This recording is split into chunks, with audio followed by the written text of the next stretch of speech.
Hello दोस्तों, नमस्कार।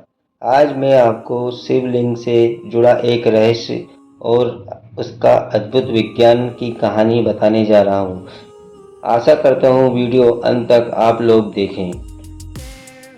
ये रोचक जानकारी हम आपको हमारे चैनल पर ऐसे ही बताते रहेंगे। कहते हैं शिव केवल देव ही नहीं, वे आदि देव हैं, समय के भी स्वामी हैं।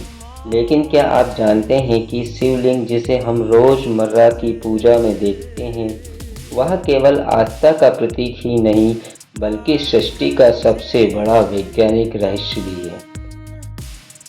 आज हम आपको बताएंगे शिवलिंग और ज्योतिर्लिंगों से जुड़े ऐसे चमत्कारी तथ्य जिन्हें सुनकर आपके रोंगटे खड़े हो जाएंगे और आप भी कहे उठेंगे, महादेव असीम है और उनकी महिमा अनंत है। शिवलिंग और कॉस्मिक एनर्जी। शिवलिंग कोई साधारण पत्थर नहीं है, यह दरअसल एक कॉस्मिक एनर्जी डिवाइस है। संसार की पूरी सृष्टि, सूर्य, ग्रह, नक्षत्र, आकाशगंगा सब गोल आकार के होते हैं और शिवलिंग उसी ब्रह्मांडीय ऊर्जा का प्रतीक है। इसका ऊपरी भाग यानी गोल आकार ब्रह्मांडीय शक्तियों को दर्शाता है और नीचे का योनि पीठ उस ऊर्जा को स्थिर रखता है। यही कारण है कि शिवलिंग के आसपास बैठने पर साधक को गहरी शांति और ध्यान की अनुभूति होती है। जलधारा का विज्ञान आप देखिए, जलधारा का कितना विज्ञान है। क्या आपने देखा है, शिवलिंग पर जल कभी रोका नहीं जाता, वह निरंतर बहता रहता है। इसके पीछे एक गहरा विज्ञान है। शिवलिंग निरंतर ऊर्जा उत्पन्न करता है।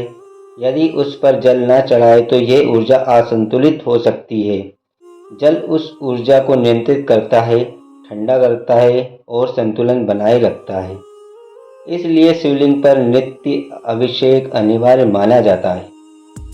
और यही जल जब नाली में बहकर आता है तो उसमें औषधीय गुण आ जाते हैं। इसलिए कहा जाता है शिवलिंग का अभिषेक जल रोग हरने वाला होता है। आपने सभी में देखा होगा कि शिवलिंग के जल से बहुत सारी बीमारियां दूर हो जाती हैं। महादेव के प्रिय पात्र पुष्प।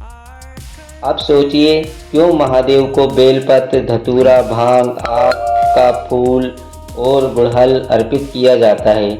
क्योंकि ये सभी प्राकृतिक औषधियाँ हैं जिनमें रेडिएशन और नकारात्मक ऊर्जा सोखने की अद्भुत क्षमता होती है।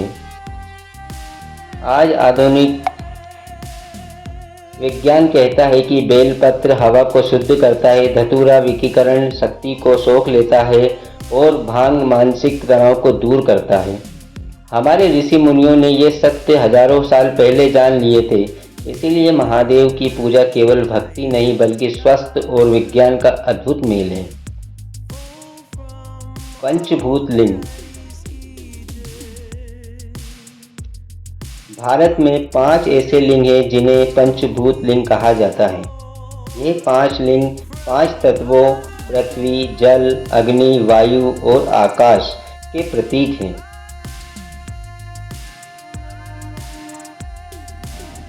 सोचिए, आज का विज्ञान भी कहता है कि पूरी सृष्टि इन्हीं 5 तत्वों से बनी है।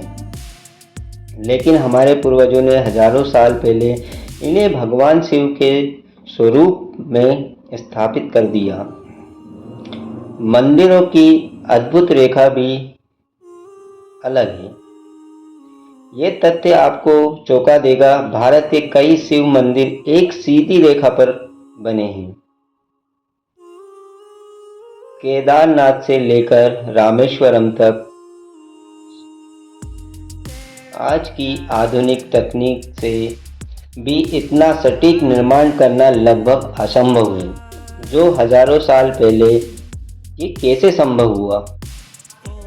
यह केवल संयोग है या फिर हमारे ऋषियों का ऐसा खगोल विज्ञान था जो आज भी हमारी समझ से बाहर है? वो तो भगवान शंकर ही जाने। उज्जैन और महाकाल का चमत्कार। अब आते हैं उज्जैन पर, जिसे धरा का केंद्र कहा जाता है। महाकालेश्वर ज्योतिर्लिंगों से बाकी ज्योतिर्लिंगों की दूरी देखें तो आप एक दिव्य गणित दिखाई देगा। क्या यह केवल संयोग होता है या फिर महाकाल स्वयं इस ब्रह्मांड गणित के स्वामी हैं? यही कारण है कि कहा जाता है महाकाल की नगरी से काल भी डरता है। उज्जैन के महाकाल कहते हैं उनको, इसीलिए कालों के काल महाकाल कहते हैं। दोस्तों, आज का विज्ञान धीरे धीरे उन रहस्यों को समझ रहा है जिन्हें हमारे ऋषि मुनि पहले से जानते थे। शिवलिंग कोई पत्थर नहीं बल्कि ऊर्जा का अद्भुत स्रोत है और महादेव केवल देव ही नहीं बल्कि स्वयं ब्रह्मांडीय चेतना है। इसीलिए कहा गया है ना आदि ना अंत, उनका वे ही सत्य है, वे ही अनंत हैं। हर हर महादेव, जय श्री महाकाल। जानकारी अच्छी लगे तो चैनल को लाइक और सब्सक्राइब जरूर करें। धन्यवाद और जुड़े रहे ऐसी रोचक जानकारी से हमारे यह चैनल पर। हर हर महादेव। धन्यवाद। हर हर महादेव। हर हर महादेव।